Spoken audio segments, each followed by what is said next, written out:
ఈ ఎన్నికల్లో ఎలాగూ కూటమికి ఓటమి తప్పదని, జనసేన పార్టీ ఒక్క సీటు కూడా గెలుపొందదని భావిస్తున్న చంద్రబాబు భారీ కుట్రకు తెరలేపారు.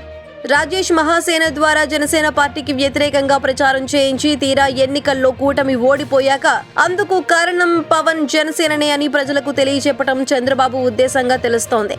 ఈ మేరకు చంద్రబాబు, లోకేష్ కలిసి రాజేష్ మహాసేనను పవన్ కళ్యాణ్ పై వ్యతిరేక ప్రచారం చేసేందుకు ఉసిగొల్పారన్నది సుస్పష్టమవుతోంది. ఎందుకంటే ఎన్నికలకు ఇంకా 5 రోజుల సమయం ఉన్న నేపథ్యంలో టీడీపీ సపోర్ట్ లేకుండా రాజేష్ మహాసేన పవన్ పై ఇంతటి వ్యాఖ్యలు చేయలేరు కదా. ఇదే విషయాన్ని పలువురు రాజకీయ విశ్లేషకులు సైతం చెబుతున్నారు. అందుకే రాష్ట్రంలోని బలహీన వర్గాలు, మేధావులు, కాపు సామాజిక వర్గానికి చెందిన వారెవరూ చంద్రబాబును నమ్మేందుకు సిద్ధంగా లేరు.